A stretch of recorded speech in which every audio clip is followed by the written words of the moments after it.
when the latest game comes out, that's real cool new technology, we're already way past that because of the research we've been doing during the development of the game.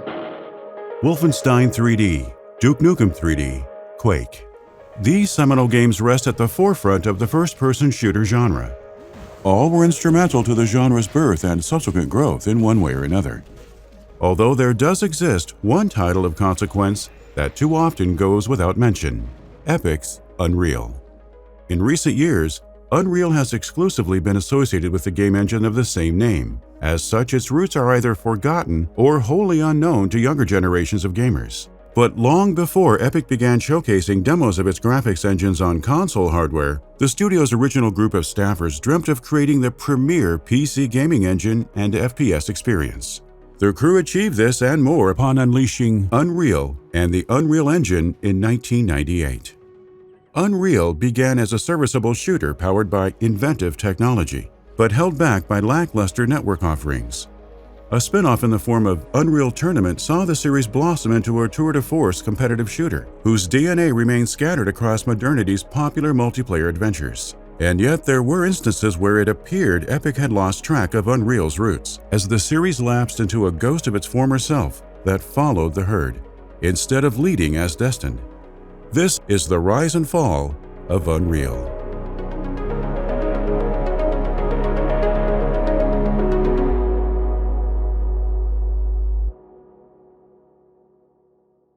This video is made possible by you. Your incredible support through Patreon and donations is what makes it possible for us to keep creating these documentaries. And we're excited to share that we've just released our very first Patreon exclusive video, in which we take a look at Sucker Punch Productions' canceled game Prophecy. And this is just the beginning. More exclusive content is on the way. If you'd like to be the first to see what's next and help our small independent team keep going, consider joining us on Patreon. You'll gain early access to our latest videos in addition to a host of other rewards not available on YouTube. Thank you for making this possible, and we hope you'll enjoy the video. Thank you all for coming. When I started at Epic Games in 1991, I had this sinking feeling that it was too late, that the leading developers and publishers had already been established and I wouldn't really have a chance. The Unreal that reshaped first-person shooters and game development at large has 2 points of convergence. One stems from Epic founder Tim Sweeney, the other from James Schmaltz, founder of Digital Extremes and the creative mind responsible for Unreal's conception. Sweeney's industry origins date back to the 1990s, during the period at which he founded computer consulting company Potomac Computer Systems. He didn't take game development seriously until after releasing his first shareware game, ZZT, in 1991. While its success encouraged Sweeney to develop full-time, id Software's Commander Keen and Apogee Software's 2D Adventures showed him real money could be earned in gaming. To mold his company's image into one of a higher stature, Sweeney rebranded it as Epic MegaGames. The more serious name, Sweeney recalled in an interview with Gama Sutra, served as a scam to make the company sound bigger than one man working from home. Sweeney's vision didn't merely consist of retracing Apogee's footsteps. He hoped to compete with the publisher too. Thus began Epic's recruitment of shareware developers. The aforementioned James Schmaltz counted among the most notable. A jack-of-all-trades developer from Canada, Schmaltz's Solar Winds project, published by Epic in 1993, put him on the map. Yet, it was Epic Pinball that sent the talented creator into the stratosphere. Wanting to recruit more talent, Sweeney and Epic's VP Mark Rein visited Finland in 1992 to meet Future Crew, a group that had designed a vertically scrolling pinball game. The game's realistic physics were especially worthy of note, but the title itself was incomplete. Because minimal resources wouldn't allow Future Crew to finish it, the Epic leads returned home with an incomplete demo, which Schmaltz used to build a similar pinball game from scratch in 9 months' time. The efforts in bringing Epic Pinball to market proved fruitful. According to Sweeney, Schmaltz spent the next year raking in $1 million in royalties. Considered among the best-selling shareware games in history, Epic Pinball's lucrative earnings were instrumental in the funding of Unreal's exorbitant production costs. Schmaltz shifted his attention to 3D programming after Epic Pinball, conducting research on what would eventually become Unreal. He worked solo in the beginning and programmed all of the code for a prototype comprised of solid lines soaring around a grid. Speaking with Jeff Keighley about Unreal's creation, Schmaltz divulged that the prototype marked step one towards crafting a magic carpet-inspired setting. Said setting would allow players to fly through caverns with robots. It wasn't long before Schmaltz's humble vision expanded in scope. Cliff Bleszinski was first to see Schmaltz's demo, since the two worked out of the Epic apartment in Rockville, Maryland. Throughout the embryonic stages of the 1994 demo, Schmaltz added textures to enrich the environments, then removed ceilings to determine whether a game set outdoors would suffice. Various medieval elements entered the equation next, along with man-made structures. Pleased with his progress, Schmaltz knew crystallizing his ideas would be the only way to see the project through to completion. Sweeney joined the fold to help him accomplish just that. After seeing Schmaltz map out plans on paper, Sweeney built an editor. The Epic founder's digitized toolbox facilitated a simpler process for constructing environments. With the technology underway, an overarching theme for the game acted as another major decision. The team doubled down on Schmaltz's medieval concept, until a desire to implement gunplay briefly derailed the idea. Eventually, they formulated a medieval world replete with aliens to convey a sci-fi feel. As Sweeney's efforts with the engine persisted, the group concluded its outstanding tools would enable them to render indoor and outdoor spaces in detail. Such realization opened the door for a Doom-style shooter, dismantling Schmaltz's flying carpet concept. However, this bold vision triggered feelings of trepidation about Epic's ability to compete with the likes of id Software. Still, Epic accepted the challenge.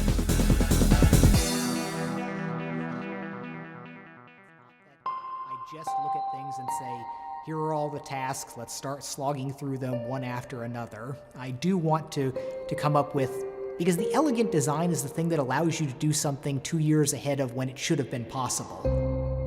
Building a graphics engine seemed an attempt on Sweeney's part to surpass the standards defined by John Carmack, the id co-founder and innovator responsible for the studio's groundbreaking shooters and game engines. In pursuit of this feat, Sweeney constructed technology that could ensure rich in-game areas. Ambitions of this nature demanded insurmountable labor, due to Epic simultaneously developing the original IP and its cutting-edge engine. Working with few people had its advantages, Mark Rein noted. For example, a single person assembling the engine and editor guaranteed both functioned in tandem. Numerous problems surfaced, however. Building a game on unfinished technology proved a Herculean task, considering designers had to craft levels before knowing how AI would move within them. Bleszinski called the ordeal frustrating, describing progression as a complicated waltz of taking 3 steps forward and 4 steps back. Accepting the trio was too small, Bleszinski, Schmaltz, and Sweeney recruited new developers through the internet. Steve Polge counted as one such hire, having impressed Epic with his Reaper bot mod in Quake. Other members were similarly employed, resulting in a scattered team that spanned the globe and communicated via phone and email. Even the core 3 were spread out. Bleszinski went home to California, Schmaltz returned to Canada to recruit his Digital Extremes group, and Sweeney remained in Maryland. Even with these changes, Unreal Engine was ready for prime time at E3 1996. Epic unveiled its technology, while also promoting the use of Intel's MMX processor. Though the game itself went unseen, Unreal Engine's visuals and editor excited those who saw the tech in motion. Epic's work was so impressive that the studio signed a multi-million-dollar publishing deal with GT Interactive not too long thereafter. At this juncture, Unreal received a summer 1997 release window. Its missing the mark prompted some publications to speculate as to whether Unreal had become vaporware. Despite the skepticism, Epic and Digital Extremes continued to tout Unreal as the market's next landmark product. Even bold statements like Quake Killer made the rounds. Arguably, Unreal warranted this measure of confidence, given its sophisticated technology and game-changing level editor that would be sold separately. Though the stellar public relations never let it show, things were hectic during the final year of production. In April 1997, all Unreal developers relocated to the Digital Extremes offices in Canada. 80 to 90-hour work weeks became the norm as the last year progressed and plenty of content was cut to prioritize a streamlined experience. As a result, entire levels hit the cutting room floor. Several creatures received the axe too, including a fire-breathing dragon. Fatigue had taken over by the time 1998 arrived. Knowing they sat on the verge of something special kept the teams motivated, however. Epic and Digital Extremes, fortunately, crossed the finish line that May, unaware of the paradigm shift their 3D shooter would engender.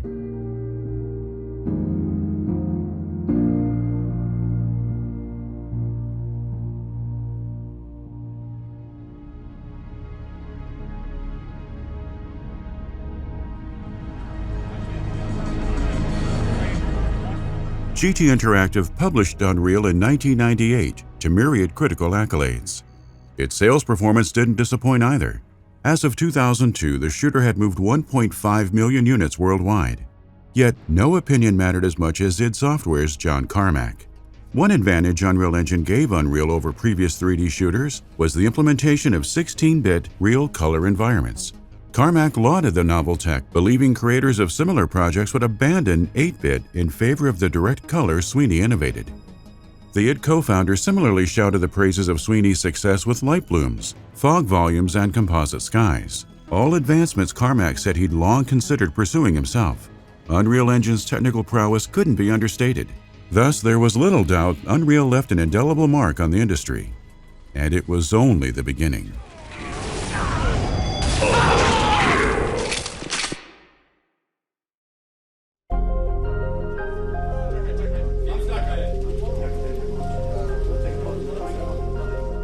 A major critique leveled against Unreal from the player community concerned its threadbare network experience. Epic and Digital Extremes aimed to immediately rectify this stumbling block. Therefore, in brainstorming post-launch content ideas, the groups decided to revamp Unreal's multiplayer with an add-on. In a post-mortem detailing the second game's creation, programmer Brandon Reinhardt divulged that initial plans for Unreal's expansion were simple: improve network play, deploy extra maps, and add fresh features. The expansion's production kicked off in the summer of 1998 and progressed throughout the year, though not without a few issues. That same year saw the rebranded Epic Games establish home base in Raleigh, North Carolina. Meanwhile, Digital Extremes remained in Canada. As a consequence, Unreal was again subjected to virtual co-development. By September, however, various Digital Extremes staffers found themselves regularly traveling back and forth, further straining the game-making process. Nevertheless, the studios persisted, with Steve Polge laying the foundation for new game modes, Capture the Flag and Domination included. Within months, level designers had drafted 5 to 6 good maps primed for testing. But the crew members weren't content with leaving well enough alone. The amount of content steadily increased, culminating in Mark Rein's proposal of a standalone project after visiting GT Interactive in November 1998. Reinhardt recounted the team's opposition to the proposal in his postmortem. The supplemental network support was meant to constitute Unreal's last hurrah, which everyone hoped to quickly complete. A higher profit potential understandably helped change their tune. In December, the Unreal successor adopted the Unreal Tournament Edition moniker, before later being shortened to Unreal Tournament. To crush your enemies, to win the tournament.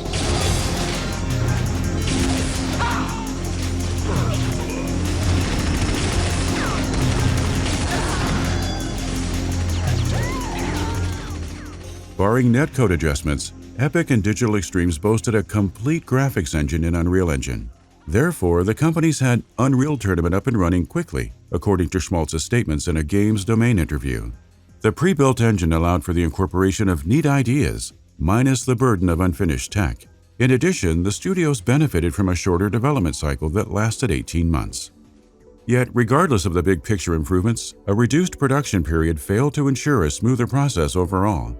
Both developers fostered freeform design philosophies, simultaneously begetting brilliant results and unfortunate shortcomings. For one, there existed no central design document for the studios to reference. Reinhardt wrote that a lack of concept art and focus materials contributed to the dearth of character model variations, a flaw that garnered criticism in reviews. The freeform system did offer its share of advantages, though. Some of UT's most impressive features came to pass, courtesy of individual initiatives. Level designer Cedric Fiorentino, for instance, was responsible for the popular CTF face map. After an enlightening conversation with lead designer Cliff Blazinski, Reinhardt conceptualized the multi-kill system. In short, individual creativity made the two teams whole. Still, no amount of pre-planning could have prepared the companies for an abrupt transition into a jarring development cycle. Behind-the-scenes happenings grew unorthodox in spring 1999, while Epic renegotiated with GT Interactive. Developers refused to deliver a finished product until the contract reflected a favorable deal. This sparked a pattern of fits and starts, whereby a code lockdown on production went into effect one week, then morphed into new features being added the next. Reinhardt described this period as a blessing and a curse. Code lockdowns allotted more time for playtesting. On the contrary, they detracted from elements that might have otherwise made the cut. An attempted merge between the studios, which failed because of expensive relocation costs for Digital Extremes, exacerbated these woes. Obstacles aside, Unreal Tournament received its creators' best efforts. Soon after the expansion evolved into a standalone, developers realized they were toiling away on a different project compared to Unreal.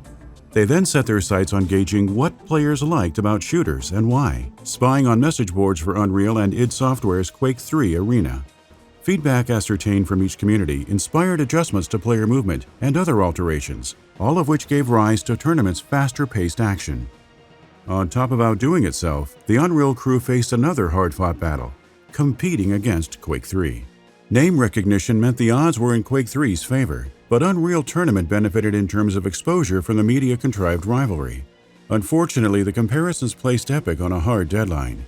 Prevailing wisdom suggested UT should arrive well in advance of Quake 3.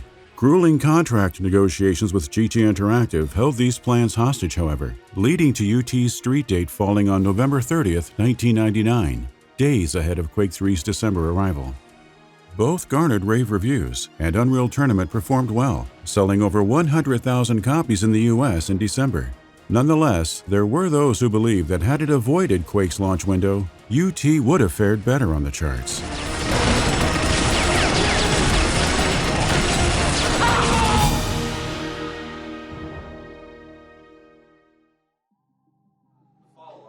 It was originally Unreal Tournament 2, and then we kind of looked at where we wanted to position the game, and we decided to kind of go with the yearly naming convention. That doesn't necessarily... Unreal Championship and UT2003 propelled the IP into brave new territory. Championship served as an Xbox version of the latter. Speaking with Planet Unreal, Schmaltz described the game's creation as an evolutionary process involving UT2003's concurrent production in another co-development partnership with Epic. This arrangement lasted until both parties decided that simultaneously crafting UT2003 and Championship was a disservice to each. Thus, they split the workload. Digital Extremes took charge of Championship, while Epic handled UT2003. Though a smart move, the mid-production transition caused its share of difficulties, given Epic's shift from early work on an unannounced project to crunch on UT2003. In hindsight, these risky tactics suited the course of Unreal as a whole. No longer did the franchise serve either the single-player audience or the multiplayer crowd. Fans of both received ample attention from Epic's flagship property. As Blazinski explained to Shack News, numbered Unreal installments supplied gamers with solo campaigns, whereas Tournament delivered exciting multiplayer adventures. The split between single-player and multiplayer contributed to the sequel's pre-release name change as well. Devised as a successor to UT, Epic initially gravitated towards a conventional title, Unreal Tournament 2. At GDC 2002, Schmaltz told GameSpot the UT2003 rebranding complemented the sports game concept, a nod to fans who regarded UT's competitive play as a sports title. Developers also wanted the naming convention to illustrate their commitment to supporting the network long-term. That dedication presented itself in the core game's creation, exemplified by how the studios labored to deliver polished experiences on PC and Xbox. Ahead of launch, Sweeney and Blazinski clarified that each version had been tweaked to accommodate its respective platform. For example, thanks to faster, more precise controls afforded by the mouse, players moved quicker on PC. Meanwhile, Digital Extremes equipped the Xbox iteration with auto-aim. The pair further differed with respect to exclusive content.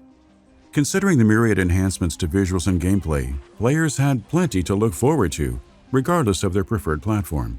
The graphical fidelity specifically warranted praise, due to Unreal Engine 2's high polygon counts that littered environments with remarkable detail. The powerful engine also permitted the inclusion of character-based advancements, particularly those regarding player models. The crew additionally altered gameplay from the 1999 entry. Weapons that returned for the sequel underwent balance adjustments. Game modes such as Deathmatch and Capture the Flag were reintroduced as well. Yet, Bombing Run represented the crown jewel. Born out of Digital Extreme's brainstorming sessions, Bombing Run pits squads against one another in an American football-inspired mode. Given all of the above, it's no wonder publisher Infogrames, which acquired GT Interactive in 1999, delayed UT2003 and Championship months after sharing summer distribution plans. Developers used the extra time for polish and integrated feedback based on a PC demo. Ultimately, their efforts produced mixed results. The games reviewed well upon release in late 2002. UT2003 even outpaced sales of past installments, Irrespective of these facts, UT2003 specifically failed to win over hardcore fans. Post-launch support didn't move the needle either. Players voiced their displeasure about the glaring gameplay differences between UT2003 and its predecessor. Plus, many believed Epic rushed the sequel's production, culminating in its perception as a stepping stone for UT2004. Another critique concerned the title's failure to satisfy Unreal's previously established standards of elevating the genre. Which, the effect that you saw in Curse, where it was like the rendered texture that was up in the ceiling that was the portals showing different parts of the level.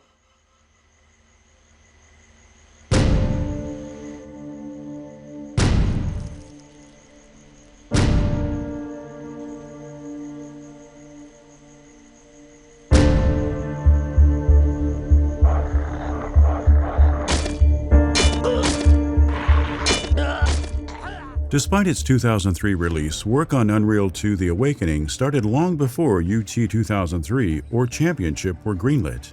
In fact, the sequel existed, to some degree, as early as 1999, evidenced by Schmaltz telling Games Domain of his involvement in selecting Legend Entertainment as the team to lead Unreal 2. Oddly, a few years would pass before Legend treated fans to a first look at the narrative-laden installment. From the outset, Legend had big plans for Unreal 2 that originally included online functionality. Journalists who attended its debut showing at E3 2001 wrote about seeing glimpses of maps. Even multiplayer modes were reportedly discussed, which Legend staffers said would be ready in time for a projected 2002 due date. The E3 preview emphasized story-related content to boot. Legend outlined the basic premise, describing a spacefaring tale set in the same universe as the debut title. Unreal 2's arsenal of weapons sat front and center too, as did the spaceship, a central hub populated by characters with whom the new protagonist could converse via a conversation system that, while generic, certainly seemed peculiar for FPS games of the era. Another year had come and gone once Unreal 2 resurfaced with The Awakening subtitle attached. It returned to the spotlight sans one crucial component though: multiplayer. According to Mark Rein, Epic and Legend sidelined online functionality to circumvent potential delays. Reportedly, Epic also wanted to mitigate confusion about unleashing Unreal 2's multiplayer and UT2003 in close proximity. Thus, the focus for Unreal 2 rested squarely on delivering a thrilling solo campaign. Months ahead of its originally slated holiday 2002 release, Blazinski applauded Legend's efforts, having worked with the crew in an executive producer role. According to him, a desire to avoid repeating Unreal's mistake of starting strong, then lapsing into "shoot dudes, hit the switch," compelled developers to switch up gameplay tactics. Differences between the two mainline titles didn't stop there. Although Blazinski initially pushed for classic Unreal weapons like the shock rifle, he and Legend settled on offering players an experience disparate from the rest of the series. And apart from Scar, no other monsters from Unreal's 1998 adventure appeared in The Awakening. In November 2002, Legend postponed Unreal 2's arrival to 2003, citing a need to address bugs and optimization issues. PC players finally got their hands on the long-awaited follow-up in February 2003. Akin to UT2003 before it, The Awakening failed to meet expectations. Many a fan perceived it as another substandard first-person shooter. Movement and weapon selection strayed from what countless loved about Unreal, effectively discarding the property's usual charms. Poor AI, a disposable plot, and uninspired enemy designs counted among other critiques leveled against the project. It didn't fare well critically either, receiving some of the lowest review scores in franchise history. Of course, the absence of network support contributed to the disappointment, which Legend quickly remedied. The summer of 2003 saw publisher Atari, formerly Infogrames, unveil expanded multiplayer, or XMP, for Unreal 2. It was to go live as a free expansion on PC and come bundled with the sequel's Xbox port from Tantalus Media. Senior level designer Scott Dalton informed GameSpot that while XMP bore the spirit of Legend's initial multiplayer vision, the studio created XMP from scratch to take advantage of Unreal Engine 2. Apparently, a small team developed the suite from design to beta in a matter of months, combining nascent design schemes such as multifunctional classes and new features like vehicles to create cohesive online experiences. For some, it was too little too late. However, there were those who enjoyed all XMP offered. The multiplayer certainly represented a cornerstone for the Xbox iteration. whose package as a whole suffered a fate worse than its PC counterpart with regards to critical reception. Needless to say, the awakening isn't fondly remembered by many. Fortunately, Unreal's next outing would atone for prior missteps.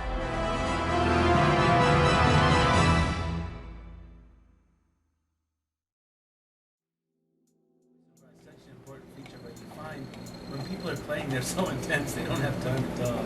Oh, well, And it's still a little bit quiet. yeah. So Notice We're that gonna have too. a Huge separate. explosions. We need a separate voice adjustment for it. The tepid response to UT2003 sent Epic and company back to the drawing board for UT2004. Advanced technology baked into Unreal Engine 2.5 generated a plethora of visual enhancements, better particle effects, and new textures among them. Content quality and quantity represented areas of Unreal Tournament that required the most refinement, though. Aware of how the community wanted to see the subseries improve, Epic and Digital Extremes returned UT to its roots, reinstating a slew of the original's most celebrated facets. UT99's sniper rifle reemerged, for instance, in addition to fan-favorite characters Scar and Zen Krigor. Vehicles, fresh modes, and never-before-seen maps accompanied UT2004, further bolstering the already packed experience. Interestingly, Unreal's usual custodians didn't bring this entry to life on their own. Epic and Digital Extremes outsourced help from future Rocket League developer Psyonix and support team Streamline Studios. Since Epic's offices served as Psyonix's base of operations, the two collaborated on Onslaught mode's design. Streamline Studios' contribution consisted of the single-player introductory movie and ONS Torlin map. Meanwhile, as lead programmer Steve Polge later explained, Epic developed UT2003 game-type improvements and dozens of playable characters. Digital Extremes brought a remodeled HUD design and a host of maps to the table. It all culminated in a product that everyone involved took the utmost pride in. That much became apparent when Atari finally announced UT2004 in 2003, following months of rumors. In a press release, VP of Atari's LA studio, Jean-Philippe Agati, touted the latest entry as the next evolution of the greatest competitive computer game ever created. Its debut at E3 that year perfectly depicted why the companies exuded so much confidence. Not only were UT2004's graphics a sight to behold, its kinetic gameplay impressed in ways the series hadn't been able to in a while. A $10 off rebate for UT2003 owners and Epic's promise to make UT2004 network compatible with its predecessor supplied Atari with even more consumer-friendly selling points. Such momentum continued climbing courtesy of glowing hands-on previews. But as tradition dictated, Epic postponed UT2004, pushing the shooter out of its holiday 2003 window to the next year. An issue that plagued the months leading up to release concerned news that UT2003 and its sequel wouldn't be network compatible. To reduce bandwidth, support vehicles, and increase performance, the network code underwent a series of adjustments. Tim Sweeney told modders these changes unfortunately prevented backwards compatibility. The community response to this news may have been mixed, yet the reception of UT2004 at launch most certainly was not. It amassed endless praise, becoming the highest-rated Unreal Tournament to date. Critics and fans alike lauded the visuals, gameplay, and map designs. Onslaught mode and its expansive team battles garnered considerable accolades as well, with some arguing it alone seemed worth the price of admission. A few reviews deemed the 2004 iteration the best multiplayer-oriented game in history, thanks to the wide array of content and the quality of said content. On top of UT2004 shipping with tons of unique additions, it boasted the whole of UT2003 along with free bonus packs. Offline modes were noteworthy in their own right. Still, single-player constituted the game's one drawback. Like past endeavors, the campaign remained a forgettable aspect of the experience. UT2004 simply seemed its best when online sat center stage. To the delight of fans, Unreal was on the rise again.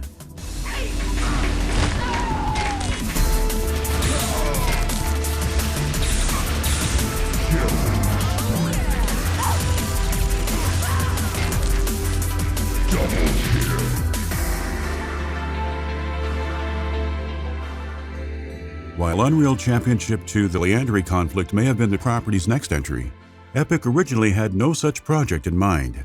On the heels of shipping UT2003 in late 2002, Epic turned its attention towards UT2005. The studio's intentions revolved around taking Unreal Tournament to the next generation with DirectX 9 PCs. A developer diary from Epic president Mike Capps revealed that production on UT2005 blossomed out of a redesign for the Egyptian race in Championship and UT2003. Epic believed overhaul environments had the potential to shine on DirectX 9. When the hardware didn't come together as quickly as expected, Epic split into two groups. One prioritized UT2004, while Capps' team used the foundations of UT2003 to build 2005. Renewed interest from Microsoft sidelined the latter. Microsoft wanted an Unreal Championship sequel. According to Capps, Epic happily obliged. With UT2005 on the back burner, the crew started the project by pondering 2 points of interest: bettering Championship for those without Xbox Live, and making Unreal more console-friendly. Borrowing from the fighting game genre appeared the best course of action, necessitating the incorporation of advanced melee combat. Past Unreal titles boasted melee weapons like the shield gun, but Capps had bigger aspirations. Initially, Unreal Championship 2, the Leandri conflict, featured an off-hand shield that players constantly had at their disposal. As Capps noted in another dev diary, the setup slowed combat to combine accuracy-based FPS gameplay with block-and-respond fighter gameplay. Its implementation introduced problems that diminished the fun factor.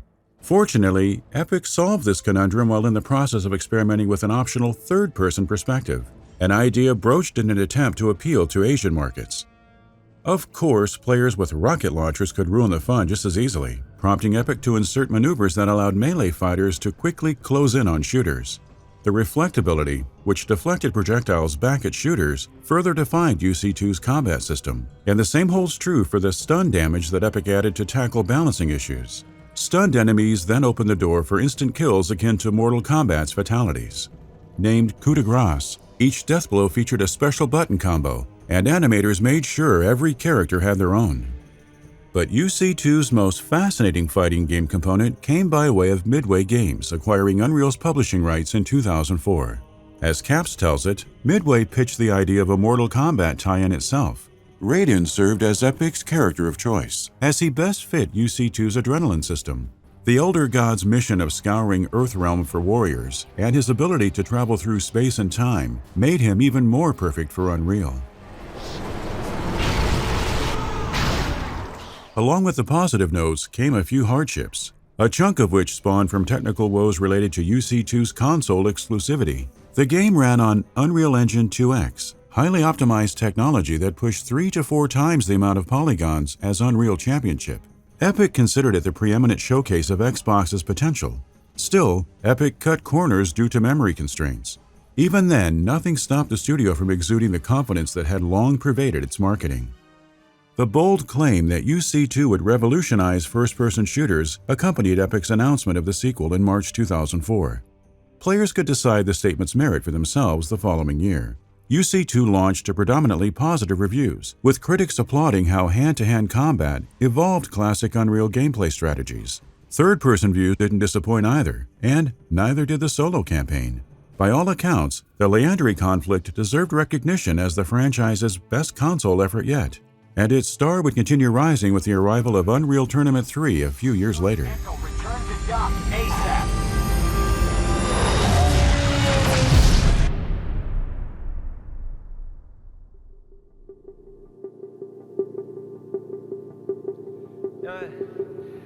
We never stop working on new features in the Unreal Engine. It's always a work in progress. We're always adding more.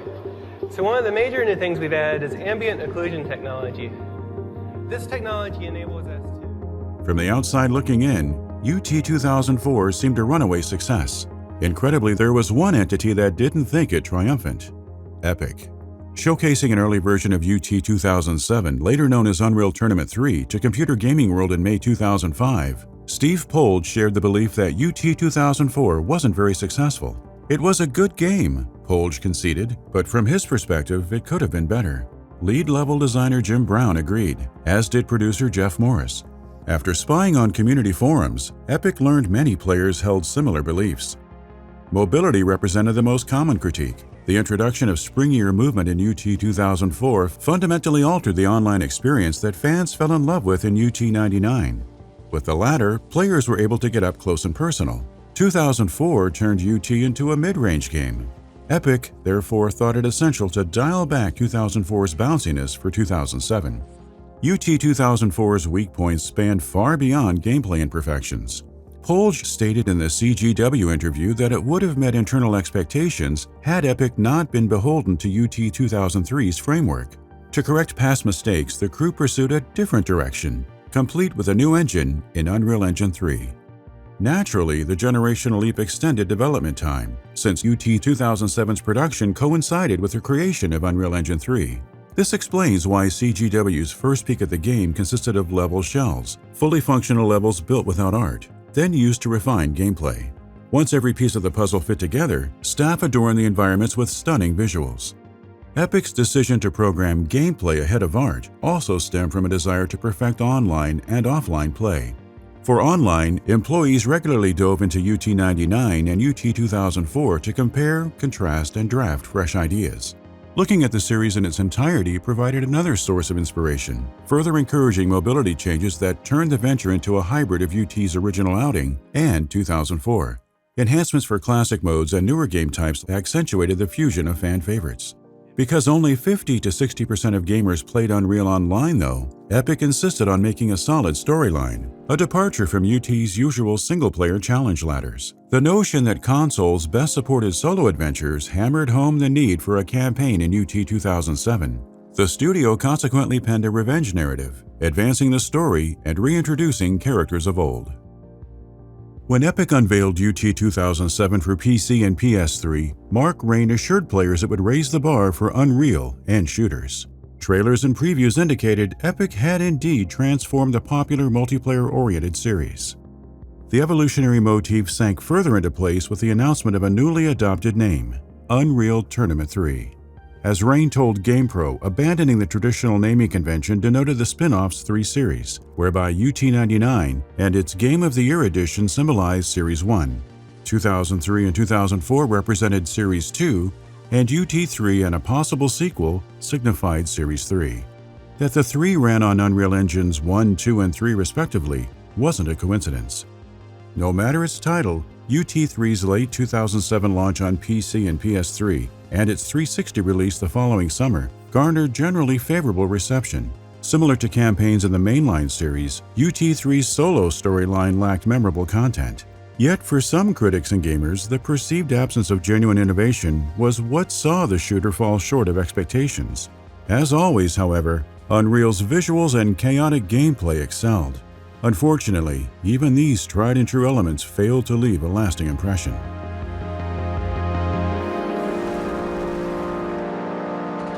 We have a real passion for this kind of game. I mean, it's our heritage, it's in our DNA, it's what we do. Unreal Tournament, it's in our blood. I can't see us not making Unreal Tournament games. No, Unreal's our baby, you know, been doing Unreal for a while. It's wildly successful. Unreal Tournament 2007 is coming along, but at some point, you gotta do something a little different. Barring post-launch support, the series went dark after UT3.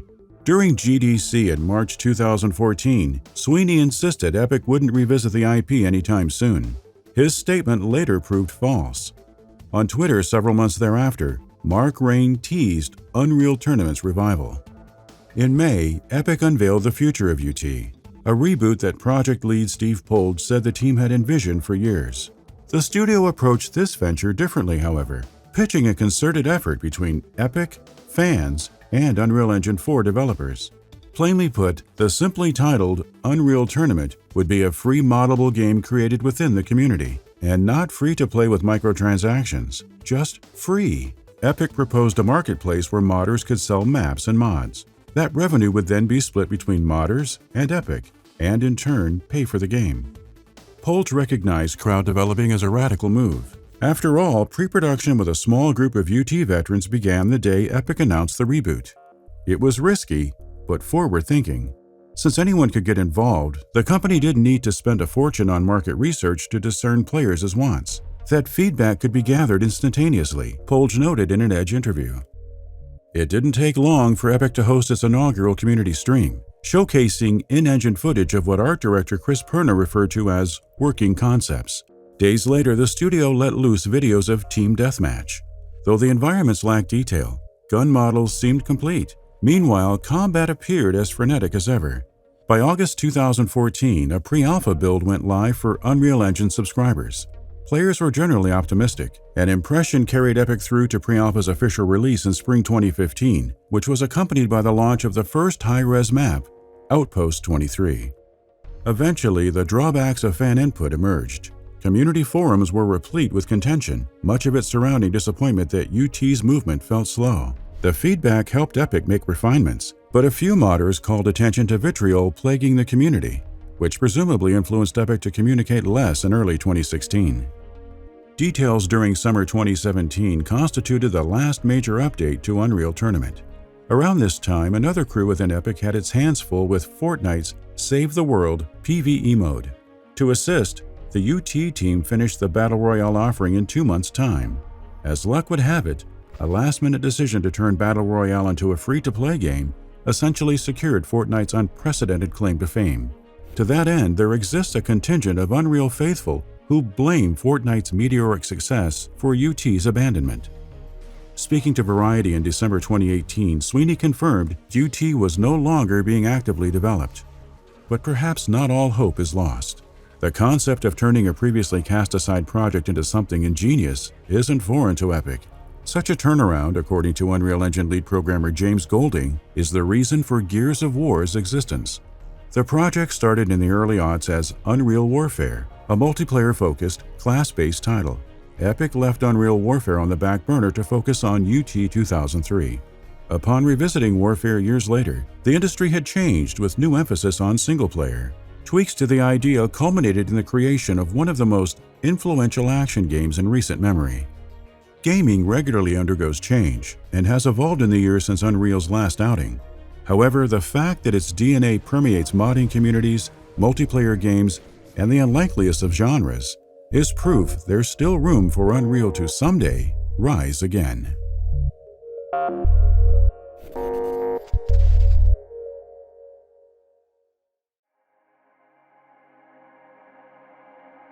Thank you for watching our video. We'd like to take this time to thank, by name, the generous Patreons who have pledged to our Hall of Fame reward tier.